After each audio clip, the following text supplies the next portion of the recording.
with our revolution. I'm going to get us all started today. It is great that people show up so early. Thanks so much. Good to have you here. Make sure you're going to fit in the Zoom room with everyone else.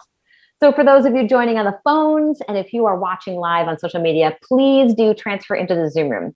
It'll be a more interactive experience, and you can go to ourrev.us/Zoom to get there. If you're here with us in Zoom, please let us know your name, where you're from, and go ahead and put your social media handles in the chat. We'd love to shout you out. We would love to connect with each other.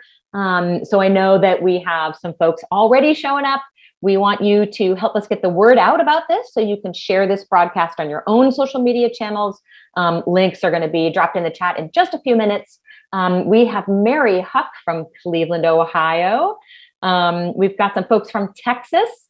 We've got people jumping in the room already. So as we go on, wait a minute. Oh, Sally from Oberlin, Ohio. Cheryl from Decatur, Georgia. We got Iris from Chandler, Arizona. Clayton from Lampas, Texas. Tons of people already jumping in. You guys are the early birds. So as this call is building, I want to urge you to check out the latest edition of the Revolution Report. That's our weekly newsletter. You can get it delivered right to your email inbox every Saturday and Monday. Ooh, we just got the links for social media dropped in our chat for Twitter and Facebook. So if you read that Revolution Report in your email inbox, it is a great way to plug into our most crucial work and all the actions that we're doing all around the country. The link to the latest edition of the Revolution Report is in the chat. It's ourrevolution.com/thelatest. And again, if you are here, I can see so many people doing this already. Please tell us your name, where you're from, and please also let us know if you're part of a local OR chapter. I'm in OR Medford, Massachusetts, woohoo! So we love to shout those out as well. David from Orange, California. Another David from Howard County in Maryland. Fred from Sherman, Texas. Jen from Cocoa Beach, Florida. More people coming in right now. Thank you so much for joining.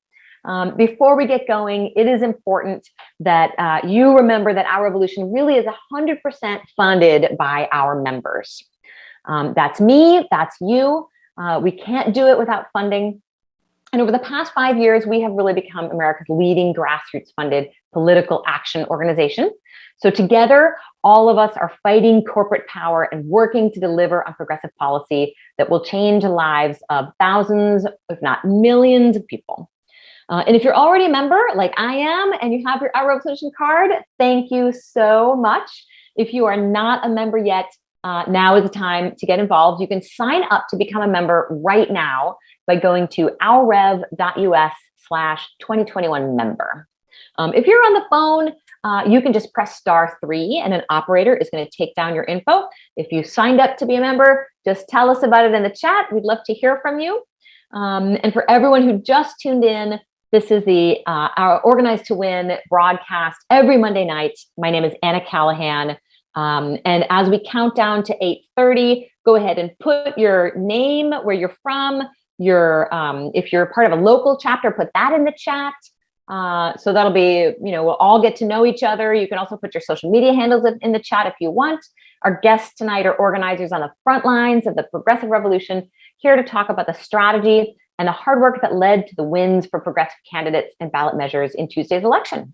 And these guests include U.S. House candidate and Austin, Texas City Councilman Greg Casar, Diane Morgan from Our Revolution, Ohio, incoming Dayton City Commissioner Shenise Turner-Sloss, and guess who? Me, reporting on Massachusetts.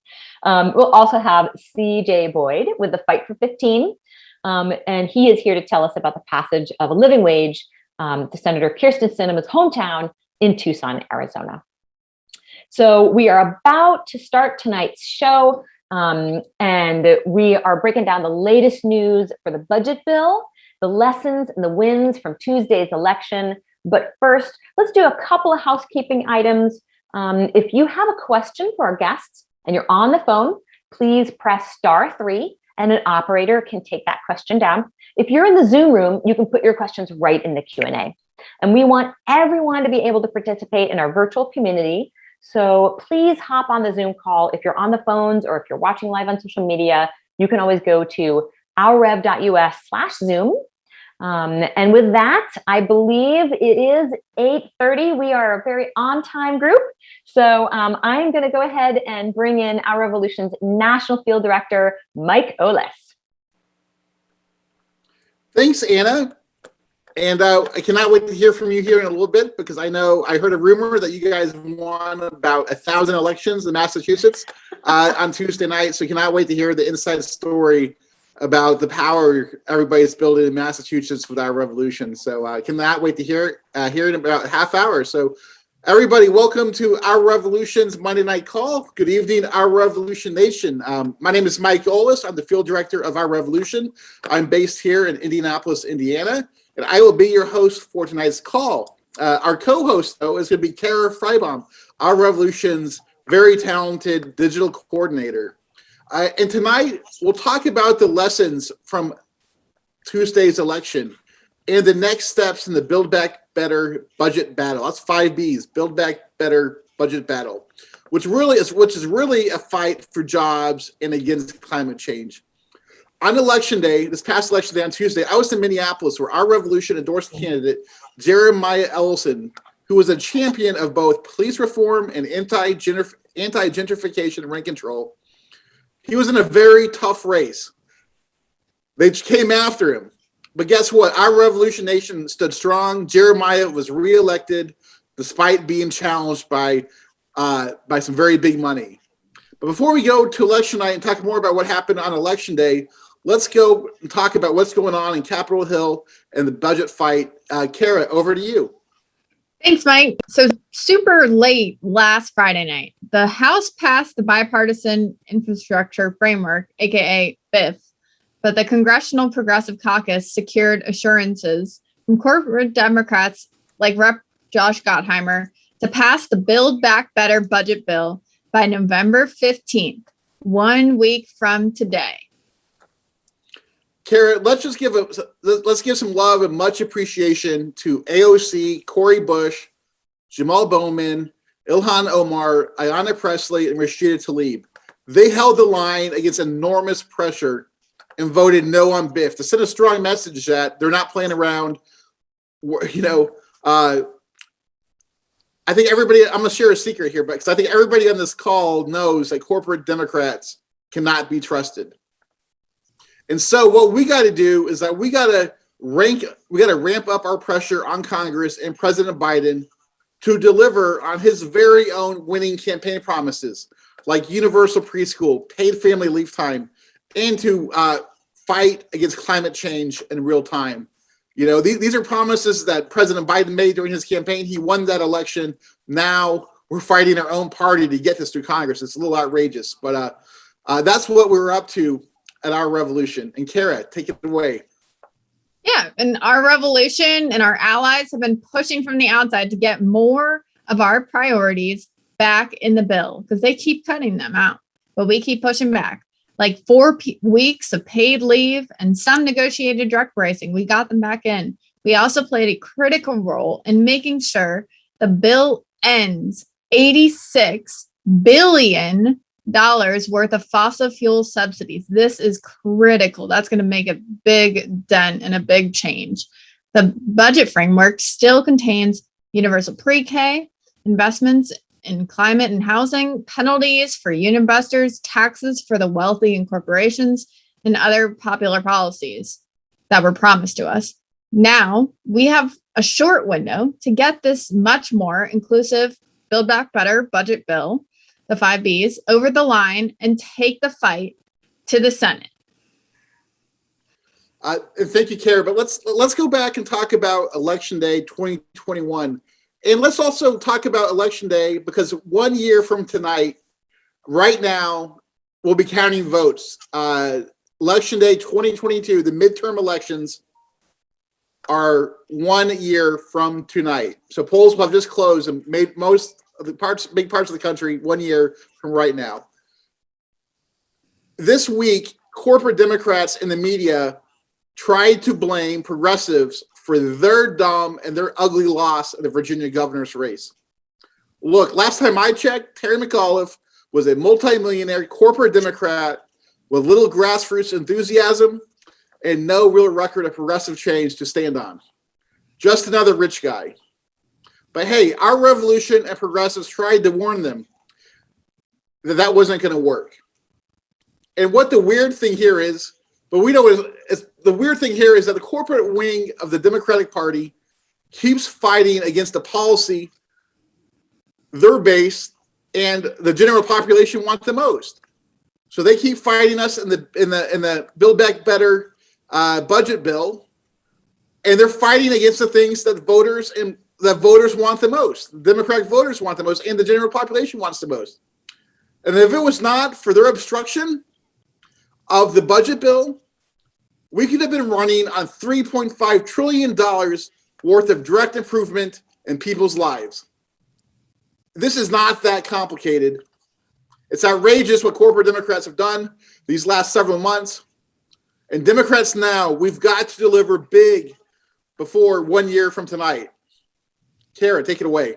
That's right, Mike. Tuesday's election results show the urgency for Democrats to take it seriously and deliver if they want to avoid a total slaughter in the 2022 midterms and beyond. Moral of the story, the corrupt force, money in politics, is silencing the will of voters. Republicans outright suppress voter turnout through tactics at the polls, while corporate Democrats depress voter turnout by delivering for donors more than voters. But know what, Kara? We got to do what our revolution has done these last 5 years and what the Bernie Sanders inspired movement always does. We got to keep on organizing.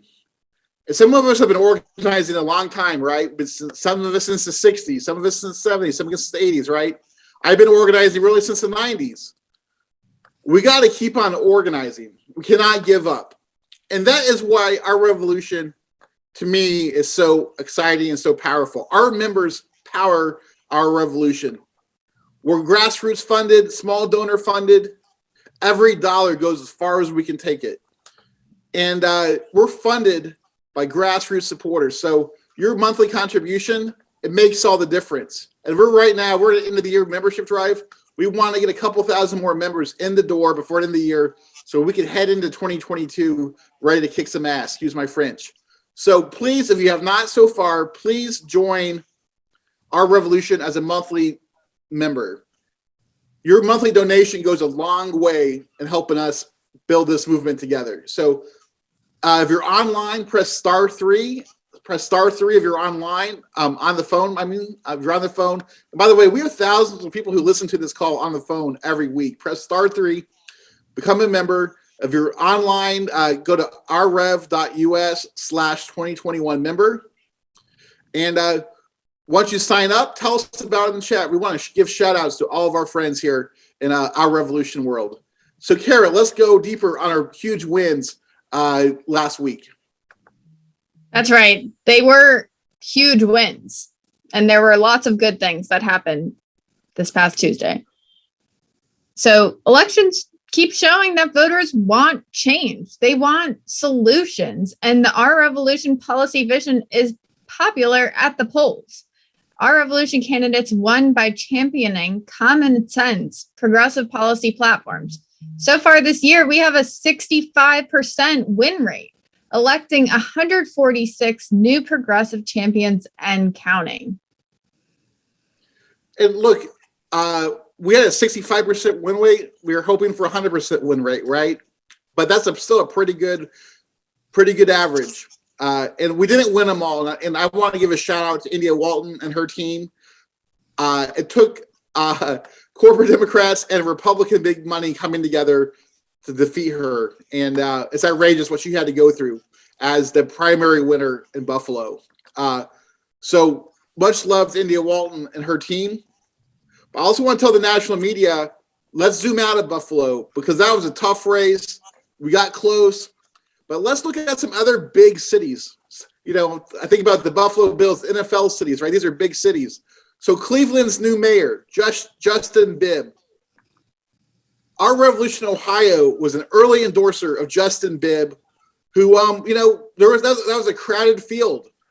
Justin Bibb came out of that crowded field, defeated the old guard there, and now he is going to become the mayor of Cleveland, a progressive champion in the Cleveland mayor's seat. That's pretty awesome. In Cincinnati, our revolution endorsed Aftab Praval early on before the city's primary election. Guess what? He's the mayor of Cincinnati now, and won on a bold, affordable housing plan in Cincinnati. And then let's go to Boston. Michelle Wu, she won her election on the promise of a Green New Deal, of rent control, and eliminating public transit fares. 3 major cities, all going to be helmed by the best of the progressive movement. So there you have it. We lost one in Buffalo. We're going to come back and win that next time. Boston, Cleveland, Cincinnati. Here we go. And Karen, let's talk about next steps. Let's get fired up. Grassroots organizing works. As our Revolution Executive Director, Joseph Givargis told The Hill this week, they didn't speak in abstract terms. They didn't speak in slogans. They proposed concrete things that were going to make their cities work better. And Karen, speaking of mayors, let's go to the nation's biggest city, New York City. Right, we got close in that mayor's race in the spring, right? Democratic City, right? So Eric Adams is going to be the mayor of New York, not our first or second choice. Guess what? There are 2 other citywide elections that got more votes than Eric Adams. So New York City progressive hero and public advocate, which is the title, Jumaane Williams is reelected as public advocate in New York City. And Brad Lander is kind of a nerdy job, the New York City comptroller, right? He's going to be in charge of New York City's books. A huge progressive champion. Him and Jumaane got more votes than Eric Adams. They are going to be, holding Eric accountable, but also driving the progressive agenda at a citywide level in New York City. And on Tuesday, our Revolution candidates also clinched city council seats, from Democratic Socialist Richie Floyd in St. Petersburg, Florida, to Black Lives Matter activist Indira Shoemaker in Des Moines, Iowa. In New York City, public defender Tiffany Caban will join our newly elected progressive champions on the city council to make it the most diverse and progressive body ever in New York City. Shanice Turner-Sloss, who we'll hear from soon, was elected, and Daryl Fairchild was reelected for Dayton City Commission. And 3 of our very own Our Revolution Ohio grassroots leaders won their city council races. Tristan Rader was reelected in Lakewood. Josie Moore won in Cleveland Heights. And in East Cleveland, Patricia Blohoviak defeated a 37-year-old incumbent. This is what it's all about. Yeah, a 37-year incumbent. That guy was there for 37 years. Patricia, one of her great organizers, showed up, campaigned, and took him out. So Patricia, much love to Patricia, Josie, and Tristan. I love all these folks. And look, it gets better for progressives. When you go, let's look at ballot initiatives, right? So I was in Minneapolis on election day. Both twins of the Twin Cities, right? St. Paul and Minneapolis, both large cities that, have an affordable housing crisis like most big cities right now. They pass initiatives calling for affordable housing and rent control. So St. Paul and Minneapolis, big wins on affordable housing. And in Tucson, Arizona, there's a certain U.S. senator from Tucson, Arizona, who was born in Tucson. Her name is Kyrsten Sinema. She embarrassed the Democratic Party earlier this year when she gave a thumbs down vote on the minimum wage. So let's go to her hometown in Tucson, right? A place to help shape who she was. In Tucson, Arizona, the voters by a huge margin, and we'll hear from CJ here in just a second, the organizer of that campaign, by a huge margin, passed a $15 minimum wage with cost of living increases built into it, with overwhelming support. I was in Tucson last month for a couple of days, knocked on a bunch of doors on this campaign. People are ready for this. So hopefully Senator Kyrsten Sinema, she hears loud and clear. People in Arizona are still pissed at her and want her to change her vote and fall in line with the Democratic majority. And despite what the mainstream media is saying, voters want police accountability. Measures for criminal justice reform passed in Austin and Cleveland. So major wins on all these issues. The media was selling something, but it ain't right. Tuesday was a big day for progressives. So let's go to the field. Let's hear from organizers in Ohio, Massachusetts, Arizona, and Texas. So Kara, give us one quick more membership plug. Yeah, real quick, a big thank you to our members for everything they do to help get progressive candidates and policies over the finish line. All of your organizing, donating, and volunteering for Get Out the Vote efforts is absolutely critical. For those who aren't yet members, please join right now. Become a movement builder today by signing up at rf.us/2021 member.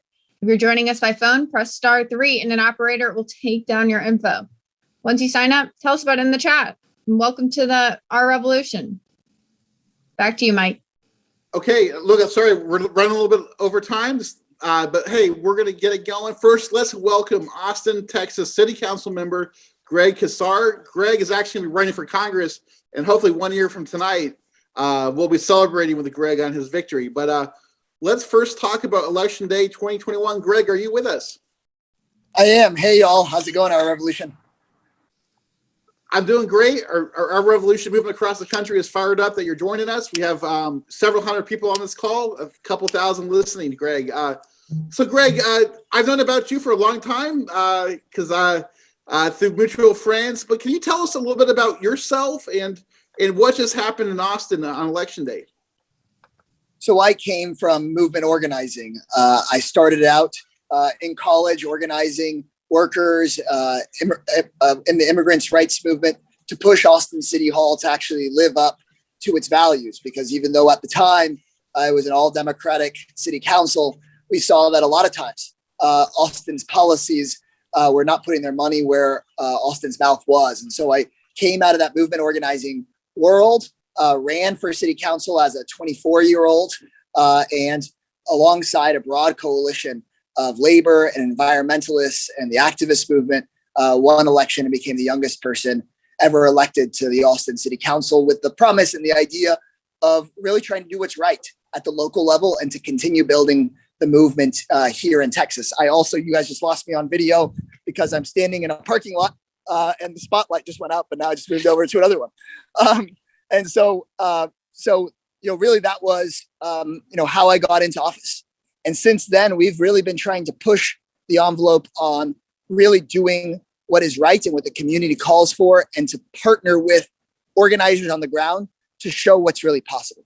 And so for my first few years on council, we made the ask of trying to reduce the growth of the police budget just by a little bit to invest in other services in the community. Because in Austin, just like most other cities, the vast majority of our budget goes to incarceration and policing and not to community solutions.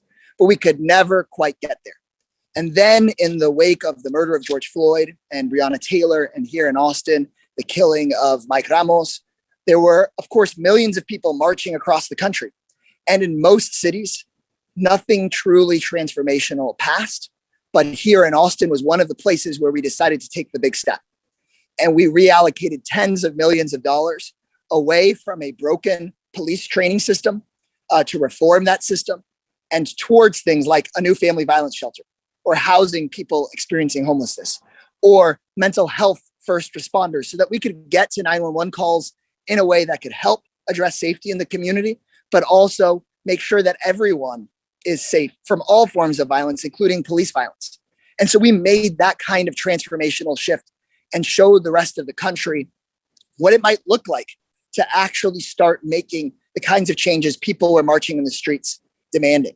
And what we quickly saw was a strong backlash from the police association and not only the local Republican Party, but the national Republican Party, to make an example of trying to shut down Austin's change. And so they put onto our ballot an initiative to force the hiring of hundreds more police immediately, stripping funding from so many other things.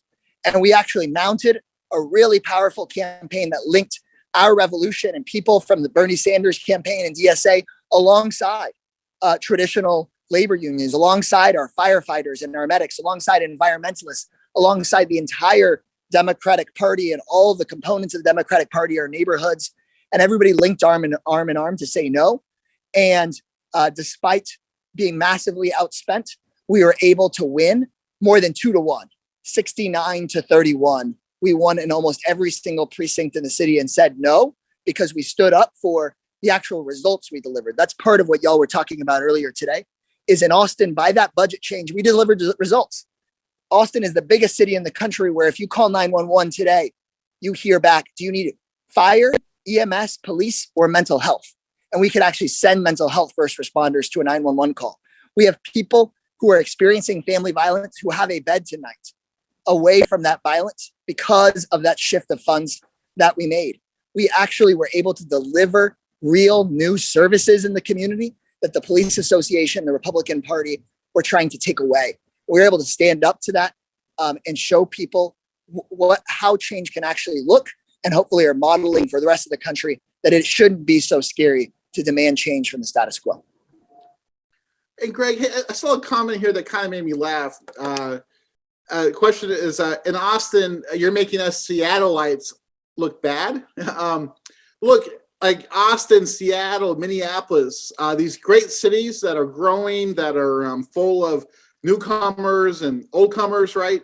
There's a real battle in these cities over the future of the city, right? Between tech bros and big money and the people who made these cities great in the first place. And so could you talk to us a little bit about, the folks who supported Prop A and tried to push this through?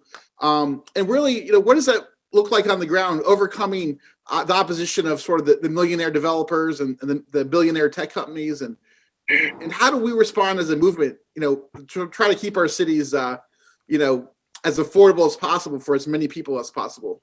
Yeah, let's talk about affordability, but I really want to talk about that comment because, and I appreciate you writing it in, because I had friends in Seattle working, and every year I sit down with movement organizers and my staff to talk about how the year went.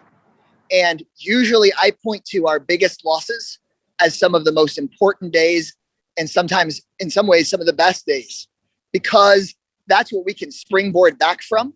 That's where we can learn what it is we did wrong. And it is just a step along the journey. Because just recently, there were really significant lost votes on issues of policing. In fact, there was a really significant vote just a year ago where thousands of people called in asking for not another steep increase in the police budget. And we lost that vote narrowly. And that's the vote that actually set us up to be able to make the transformative change to the budget, because people were so galvanized by the loss that we were able to come back with an even bigger win. So I think of these losses as not the end of the campaign plan, but maybe a midpoint in whatever campaign plan we are running. And so I think that that's really important for us to see and for us to know. Prop A, yeah, we saw money, largely really heavily corporate money, coming from Republican car dealers, the Republican Party, and then also some major venture capitalists who were, some of them just brand new to the city, investing in criminalizing homelessness or investing in mass incarceration and these far-right political causes, even if they called them quote unquote nonpartisan. And what we were able to put together was really a conversation at the doors. We were, since the day we passed our transformational budget, already working the doors, letting people know about the news stories they were going to see, the disinformation they were going to read, the ways that sometimes we had folks within the police department actually spreading some of that misinformation or people mischaracterizing what our police chief would say. And so we have to be ready for that kind of backlash. That backlash is actually a part of change. There is a really powerful Frederick Douglass quote that I'm sure everybody here has heard, which is, power concedes nothing without a demand. But right before he said that, the earlier part of that paragraph is, people that want change, but don't want the discomfort or the backlash. It's like people asking for rain without clouds, or rain without thunder, or crops without having to till soil. The fact of the matter is, we know that there's going to be this backlash. We know that there's going to be this manufacturing of outrage. We should be prepared for that in our campaigns. We should be prepared for the pushback. That's part of the process, and we have to learn to defeat it.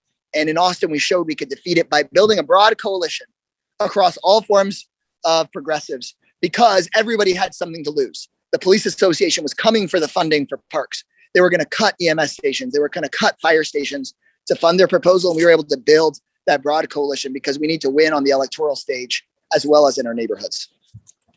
Amen. Preach it, Brother Greg. Just want to say, one of our organizer in Texas, Clayton, says, make sure we know that Greg is a member of our revolution. And Greg, you're a member who's going to take on a big challenge and run for Congress. Tell us a little bit before we wrap up tonight. Just give us what's it like being on the trail running for Congress in a race that is going to be pretty exciting to hear over the next couple months. Yeah, I'm a proud member of Our Revolution. Y'all should sign up if you aren't already members. And I'll be running as an Our Revolution member and as a bold progressive in this newly open seat in Texas 35.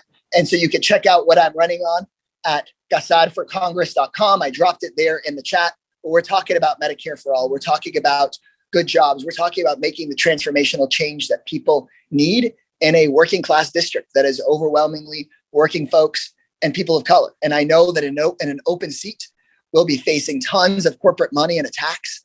I'm used to that. If you Google me, you'll find all sorts of bad stuff. Avoid my Twitter mentions. That's where they dump all sorts of, really they just try to drag progressives and especially young progressives and folks that might want to join the squad through the mud. And again, just like I was talking about on that No Way on A campaign, the way we win is by making phone calls, talking to people directly at their doors, and making sure that they know we're earnestly looking out for the people's interest. And I feel really confident we can win this race with y'all's support. So again, my name is Greg Casar, running for Congress, but not just for me, but really to continue to build this movement here and across the country. So thank y'all for having me. Awesome. Thank you. Thank you, Greg. We'll be in touch. And when we start doing endorsements, be looking for a phone call from us. But awesome work in Austin. Thank you so much for your leadership. And let's keep on organizing. That's what happens. Look, Greg Casar is what happens when you elect organizers to public office. They keep on fighting and fight in a smart way with a value system that never gives up. So thank you, Greg, for joining us tonight. And let's, our Revolution Nation has a lot to celebrate, but probably nowhere should we be celebrating more tonight than what just happened in Ohio. So I'm gonna kick it back to Kara and to Diane. So take it away, Kara. That's right. Ohio has some big wins. So let's bring up one of our superstar organizers from Ohio, Diane Morgan. And if you're on the phones, please submit a question for Diane by pressing *3. Everyone else, please put those questions in the chat below. Diane, you have been busy out in Ohio. Tell us about these progressive mayors you helped get over the finish line. 15 wins, including 3 mayors. You picked up 5 new city council seats and won a citywide ballot initiative on police reform in Cleveland. Please do spill. What is the secret to Ohio organizing? Well, Kara, thank you so much. I do want to say, though, Greg is a tough act to follow. But last Tuesday was an amazing day. We had such great outcomes, and it's all from a lot of the work that we've been focused on over the past few months. As a result of the work of our endorsement committee, we were able to identify great candidates with shared values and that had realistic opportunities for winning. Plus, we knocked on doors, and I'd like to give a shout out to Regina, who's on the call. She was out there knocking on doors. She started with Nina and hasn't stopped, right? And we phone banked, and especially our rock star, Mary Huck, who was here on the call tonight too. She hasn't stopped, and she's continuing phone banking with us. So thank you both, by the way, and everybody else that I might have missed.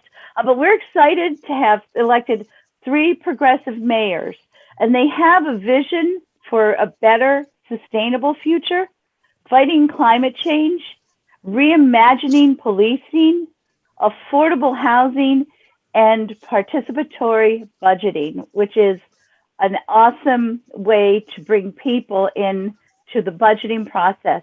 And speaking of participatory budgeting, it is my pleasure to introduce Shanice Turner-Sloss.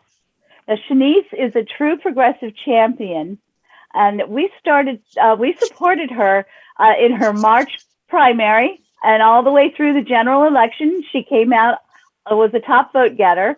And let me just say, when she won in the general election, she released a statement. And in her statement, she listed one of her priorities as making sure to include participatory budgeting in the ARPA funds.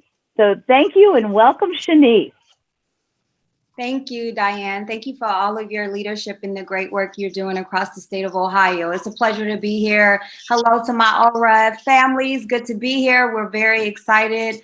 As Ms. Diane already mentioned, we were in fact the #1 vote getter in the commission race last Tuesday, along with my running mate, Commissioner Daryl Fairchild. And so we're very excited.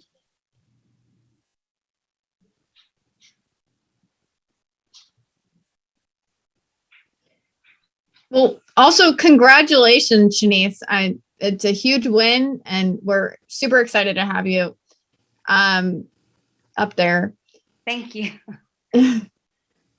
And can you tell us a little bit about the priorities that you have on the Dayton City? Sure. City Commission? Absolutely. Yes, thank you. I was waiting for that lead in. I didn't want to keep rambling, but nonetheless, as Ms. Diane already mentioned, one of our priorities going into this race is that we want to make sure that we are encouraging and pushing a participatory budget with the rescue funds that we have coming into the Dayton community. The city of Dayton will be receiving $138 million. And so we want to make sure that the residents in the city of Dayton, they're at the table, they're in the room, they have an opportunity to let their voices be heard, and to make sure that we're pushing those issues forward, those concerns forward. The other thing that we're looking at on top of that is to make sure that, again, we're addressing our housing crisis that we have in the city of Dayton across the country. Everyone knows that that is, in fact, a crisis that we're dealing with. We have homelessness that we're dealing with in the city of Dayton, as well as the issue of really tackling affordable housing. And so we want to make sure that we're looking at that bold progressive policy to make sure that we're addressing housing poverty. The city of Dayton, I don't want to bore anyone with the dire statistics of where we are in the city of Dayton, but the city of Dayton is actually noted as one of the most impoverished municipalities in the country. So that is my focus, is to make sure that we're reducing our poverty rate in the city of Dayton, on top of making sure that we are providing housing opportunities and make sure that we are building our infrastructure up. I'm very excited about the Build Back Better bill that has now reached the president's desk and should be signing soon. And so again, we're just making sure that we have our eyes set, ears to the ground, and making sure that, again, that we know and how, in fact, the city of Dayton will be impacted by those dollars. And I'm just really glad to see that the residents in the city of Dayton, they spoke up, they stood up, and they let it be known that they want to have those common sense, bold, progressive policies at the forefront by electing myself and Commissioner Daryl Fairchild to make sure, in fact, that we're pushing those issues forward. And again, I think it's just, we're just dealing with some challenging times in the city of Dayton, in the sense that we've never really truly recovered from the economic downturn in the 2008, 2010. And so I do believe that right now is better days, brighter days for the city of Dayton. And then we cannot negate the fact that dealing with the effects of the global pandemic, it really exacerbated the current conditions in the city of Dayton. But again, it is my belief and my hope that with myself and Commissioner Daryl Fairchild elected into office, we're really going to make some transformative changes in the city of Dayton. We have the opportunity to do so with the additional funding coming into our area, as well as we've seen an uptick in an increase in our Department of Housing and Urban Development funds when you talk about the CDBG dollars, home dollars. So again, my background as a former city of Dayton employee, I really understand the inner workings of government, and I am ready to roll up my sleeves on day one to really do the work for the residents in the city of Dayton. So I'm overjoyed. I am elated. I am just, I am just humbled by the numbers and by the response that we receive and the amount of support that we receive from the residents in the city of Dayton. And I may add that we receive support from not only the residents in the city of Dayton, in the state of Ohio, as well as 4 other states across the country. So we have more than 200 volunteers that really help us push our message out. And again, our message was concrete. It resonated with the voters. These are common sense, bold, progressive policies and practices that the residents in the city of Dayton, they want to know and they want to see that they're those who are in office and those leadership roles are really pushing the envelope and pushing those ideas forward. We can't wait to see what you do first. I was reading a little bit about your race, and I saw that the Democratic Party endorsed the other candidates, and yep, the progressive message won. Can you tell us a little bit about what you think excited voters and what separated you from those candidates, and how that endorsement played a role? Maybe. Absolutely. Yes. Thank you. So let me just say this, and I really want to really pull on this thread, because the simple fact that the voters in our community, they know me, they know Commissioner Fairchild, and this was my third time running. So third time is a charm. But with all that being said, is that again, we did the work. We knocked doors. We knocked doors in the rain. We knocked doors in the dead heat of the summer. We made it known, and we literally were any and everywhere to make sure that, in fact, we had that voter one-on-one contact. The other thing is that we left no stone unturned. We made phone calls. We did text banking, any and everything that you think of that could be done on a campaign. We did it. And again, we didn't shy away, or nor did we take for granted the fact that we were the #1 vote getter in the primary. We just continuously did the work. And again, our message was concrete. We didn't give general ideals. We really had conversation with voters. We went to the doors. We have been doing the work for a number of years. And I think that that's important. Oftentimes people think that you can throw, your name on the ballot, you can hit a couple of doors and have some digital media across the various social media outlets, but you really have to, and I'll have to take this quote from our chairman of the Democratic Party here in the Montgomery County, is that what's the fire in your belly? What are you passionate about? What keeps you up at night? And that's what voters want to know. They want to know, what is your passion? They don't want to see or hear someone who's just chasing the title. But what are you going to do? How are you going to make and improve the community better for everyone? And again, that's exactly what our message was speaking to, is how we're going to improve the lives of the residents in the city of Dayton and the people in our community. They're just simply tired of broken promises. And to be honest, we, for a number of years, we've had those in positions who simply just put Band-Aids over lacerations, and the people in this community, they want to stop the bleeding. They want to see some concrete ideas. They want to see bold progressive policy that's pushed forward. And again, they know myself and Commissioner Fairchild, our heart is in it.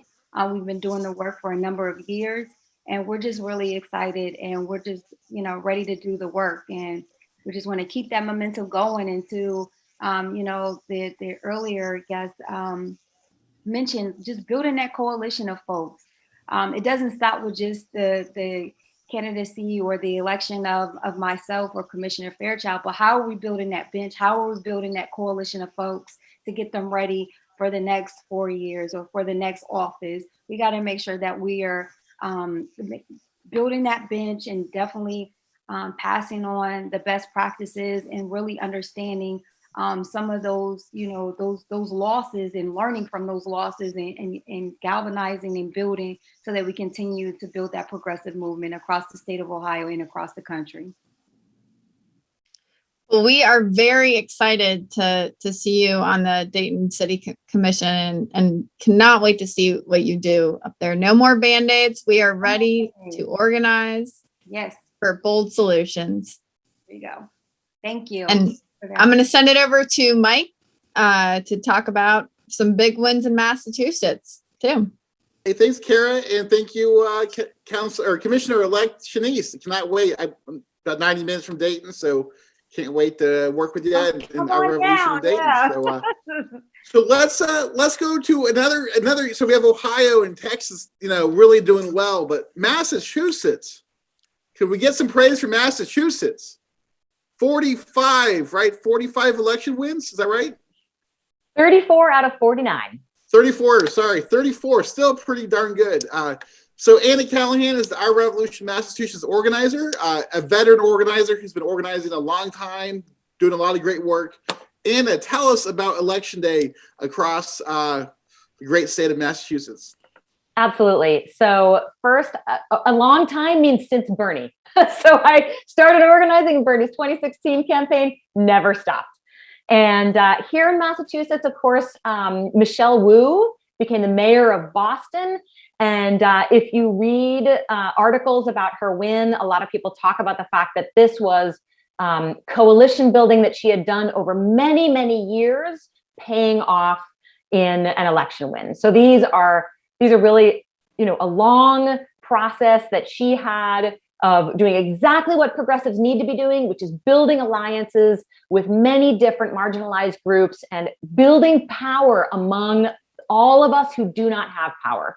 And when we organize like that, when we build power with each other, that's when we have the power of the people and we can combat the power of money.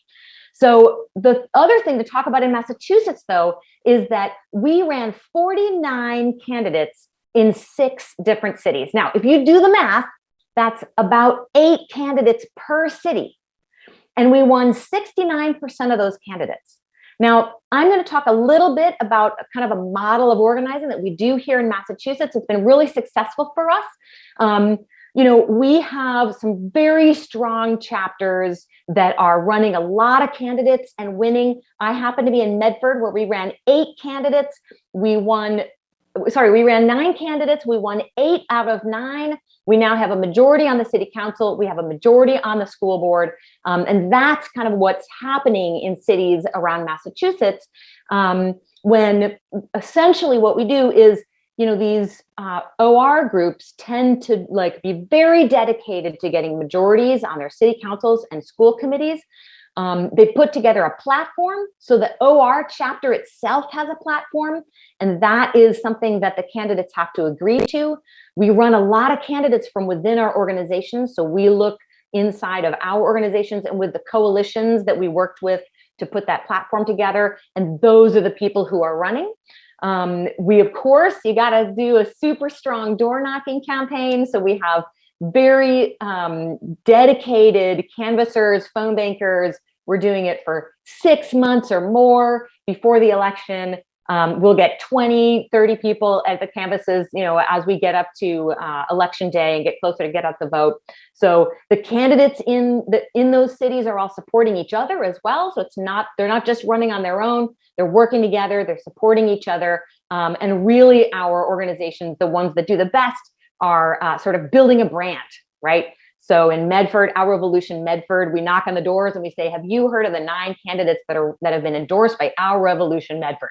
We talk about, the group hard almost before the candidates, right?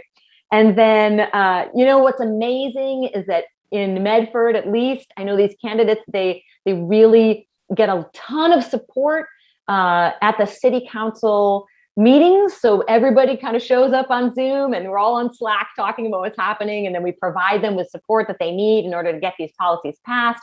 And these elected officials, they are part of our OR chapter. They show up to the meetings. They're some of the people who are really dedicating time to the organization, and they feel very attached, more attached to Our Revolution, to our Revolution chapters than they do to a lot of other organizations, to pretty much any other organization. It's a really exciting time here in Massachusetts, and we're going to use these wins to get more chapters started in other parts of the state and get more progressive candidates elected. Thank you, Anna. And hey, before we get going, I just want to give a quick shout out to some of the donors who signed up tonight. So Rona, Jan, and Leonard, thank you so much for your donation tonight, because it allows us to get 100 Anna Callahans out in the field organizing. And what we did in Massachusetts and what we've done there the last couple of years is pretty remarkable. Really vying for mayorships and majorities on city councils and school boards. And Anna, this turf right near Boston is struggling with affordable housing, struggling with a lot of issues that affect everyday working class voters. Can you tell us about some of the issues that are most on people's hearts and minds as they show up and vote and vote for these revolution candidates? Absolutely. I think we all know what the issues are. So in terms of local stuff, it's always going to include housing. We have a terrible housing crush and really skyrocketing housing prices, both rental and the purchase prices here in Eastern Massachusetts and the Boston area. Of course, police reform is also a big deal out here. People care about it very much as we're knocking on doors. It's very important. And, in our platforms, that is absolutely part of these platforms. It's something that we will talk about at the doors. So that's very important to people. Those are definitely at the local level, some of the really important issues that people care about. Green space and ensuring that we, maintain sort of our urban canopies is also really important. People care a lot about that, and they care about making sure that our cities remain sustainable. Also that we, protect the immigrants that are coming here. A lot of these issues that we talk about at the national level, they affect us at the local level. And so these are all issues that, we run on. Infrastructure. We have as many potholes as anybody. I can't believe I ride my bike down the street and it's like filled with, you can't even avoid the potholes. It's crazy. So being able to fund our infrastructure and being able to fully fund our public schools. There was in Medford, they really realized that hunger in schools was a very serious problem. And so during COVID, the school committee in Medford with the OR Medford endorsed candidates on it, that one of the first things they did was they made sure that all school lunches would be free during COVID. And then of course, COVID policy was also really important as well. And Anna, so you're talking tonight, one of the themes I've heard is concrete solutions to real problems. And that's exactly what you all are doing in Massachusetts and what Shanice is doing in Dayton and what our revolution is doing across the country. So awesome work. Cannot wait for the next election cycle when we pile up hopefully hundreds of more wins in Massachusetts across the country. So, hey, I'm going to talk about concrete wins and improving people's lives. We're going to go to Tucson, Arizona, with this huge $15 minimum wage increase. So, Kara, take it away.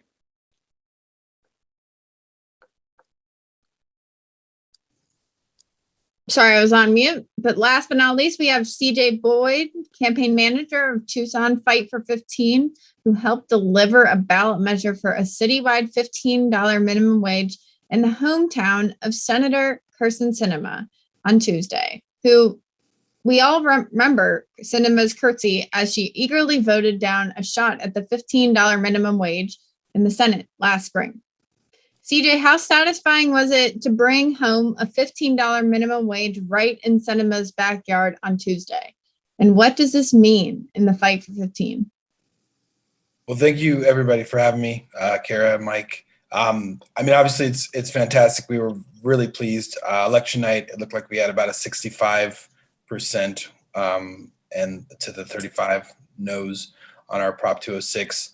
The thing about Sinema is that, it was in a way as like a perfect metaphor that like we cannot sit around and wait for these corporate Dems to do anything for us. We got to do it ourselves. And so we had already started this process of putting it on the ballot, writing the bill. It was well along its way, but that moment where we thought, oh, well, we're trying to pass this locally here in Tucson, but it might actually pass federally. And of course we'd be thrilled if it did. But that famous curtsy and thumbs down just really kind of made us all say, you know what, forget about it. Just let's do this ourselves because they can't be trusted and can't be expected to do anything for the people. So it was, like I've been loving hearing the stories from all around the country. I have to say I'm a very focused person. I tend to keep my head really in one direction, and I've been so inside this campaign. I hadn't really been following some of the things happening nationwide, and it was really exciting election night to hear about other things happening in Ohio and Massachusetts and Texas, and it's fantastic. So yeah, we're glad to be one more chip in that. I will say, as much as I'm thrilled, this I always say, we really have to be working towards a living wage, and whatever that means at any given place. Tucson is a relatively inexpensive town, and 15 is a living wage if you don't have kids. It is not a living wage for everybody even here in Arizona, and certainly not in some other parts of the country. So I think we need to keep fighting for 15 and keep fighting beyond 15. And really ideally, we need to be pushing towards a living wage and figure that out for any given place. Definitely. Absolutely. And 15 as the floor for wages in this country has massive support across the spectrum. How do we keep overcoming the corporate spin to let the voice of the majority be heard? Yeah, I mean, that's the thing. It's hard, at least here locally. And again, this is the thing. If we're looking at the federal level, it's a whole other set of challenges, because you've got folks like Sinema and Manchin who obviously don't represent the people. They represent their donors. They're going to do that. As long as you have both Republican and Democratic Party, where the majority of folks are in that category and really not doing what the people want, but just whatever their donors want, it's going to be really rough. So, I mean, what we decided here is this is a local ballot initiative. Not every state has the ballot initiative as part of its constitution, but if you do, I mean, look into it. The thing is, it's really hard to convince people that giving poor folks more money is a bad idea when they're experiencing poverty directly, or the people that they know are directly affected.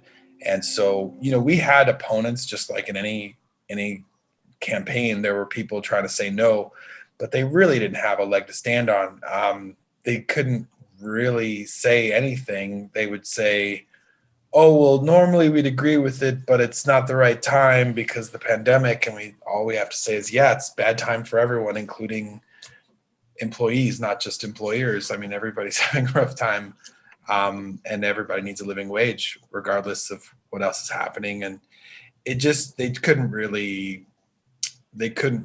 say anything that was effective towards the voters. And here we really saw that they spent money on it. They put up signs around town, no on 206. That was our proposition number. But I think they even knew by the end, it's just like, this is going to win because it's very, very popular. I mean, Tucson is a fairly, I'll say, liberal city anyway.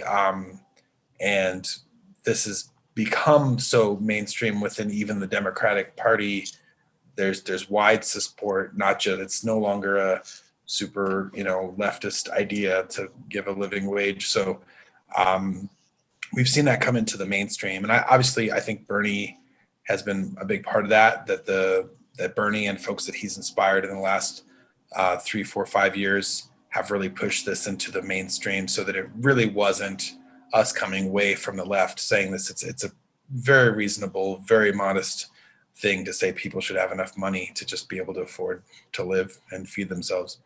So, I mean, there's more work to be done. Our next step here in Tucson, we're looking at how we can expand this, maybe use some of this momentum to at least get our county. Our county is Pima County. It's about 1 million people, and Tucson is about half the population. I'm going to put this in the chat just to throw it out there. And if anybody's in Pima County, feel free to call one of your supervisors. We're hoping that we can talk to the supervisors here in Pima County and have them pass a similar ordinance, not necessarily go through the ballot initiative process again, but that they have the power to simply extend this minimum wage increase to the county line. And we're hoping to do that. So I'll put a county supervisor's phone number and email in the chat. Feel free to use that. But yeah, I mean, we just have to keep we have to keep doing it. We have to keep pushing. This was a very local effort, and we want to see statewide and countywide and citywide and every level keep pushing for a living wage.